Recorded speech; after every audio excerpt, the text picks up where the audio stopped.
17 अक्टूबर 2025 शुक्रवार।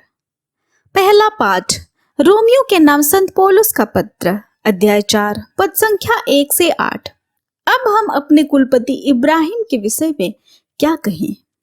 यदि इब्राहिम अपने कर्मों के कारण धार्मिक माने गए तो वह अपने पर गर्व कर सकते हैं, किंतु वह ईश्वर के सामने ऐसा नहीं कर सकते, क्योंकि धर्म ग्रंथ क्या कहता है? इब्राहिम ने ईश्वर पर विश्वास किया और इसी से वह धार्मिक माने गए। जो काम करता है उसे मजदूरी अनुग्रह के रूप में नहीं बल्कि अधिकार के रूप में मिलती है।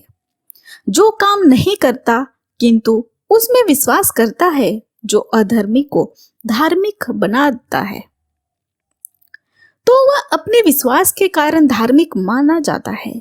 इसी तरह दाऊद उस मनुष्य को धन्य कहते हैं जिसे ईश्वर कर्मों के अभाव में भी धार्मिक मानता है। धन्य है वे जिसके अपराध क्षमा हुए हैं। धन्य है वे जिनके अपराध क्षमा हुए हैं, जिनके पाप ढक दिए गए हैं। धन्य है वह मनुष्य जिसके पाप का लेखा प्रभु नहीं रखता। यह प्रभु की वाणी है। ईश्वर को धन्यवाद। भजन अनुवाक्य। हे प्रभु, तू मेरा आश्रय है, तू मुझे मुक्ति के गीत गाने देता है। धन्य है वह जिसका अपराध क्षमा हुआ है, जिसका पाप मिट गया है। धन्य है वह जिसे ईश्वर दोषी नहीं मानता और जिसका मन निष्कपट है। अनुवाक्य। हे प्रभु, तू मेरा आश्रय है, तू मुझे मुक्ति के गीत गाने देता है। मैंने अपना अपराध स्वीकार किया, मैंने अपना दोष नहीं छिपाया। मैंने कहा, मैं प्रभु के सामने अपना अपराध स्वीकार करूंगा। तब तूने मेरा दोष मिटा दिया, तूने मेरा पाप क्षमा किया। अनुवाक्य। हे प्रभु, तू मेरा आश्रय है, तू मुझे मुक्ति के गीत गाने देता है।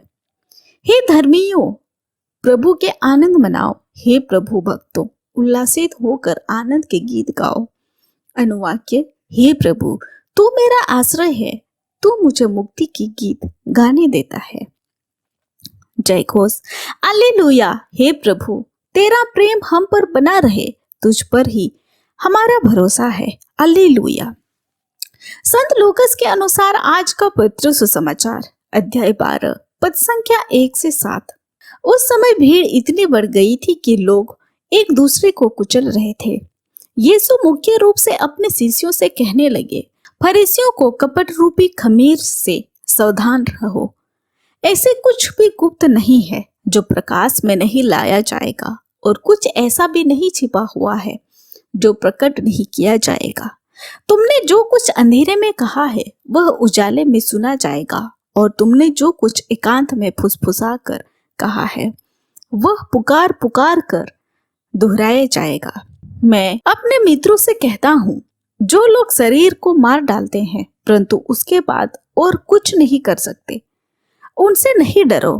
मैं तुम्हें बताता हूँ कि किससे डरना चाहिए, उससे डरो जिसका मरने के बाद नरक में डालने का अधिकार है। हाँ, मैं तुमसे कहता हूँ, उसी से डरो। क्या 2 पैसों में 5 गौरियां नहीं बिकती? फिर भी ईश्वर उनमें से एक को भी नहीं भुलाता है। हाँ, तुम्हारे सिर का बाल बाल गिना हुआ है, इसलिए नहीं डरो, तुम बहुतरी गौरैया से बढ़कर हो। यह हमारे प्रभु यीशु ख्रिस्त का सुसमाचार है। ख्रिस्त की जय। आप सभी को जय यीशु।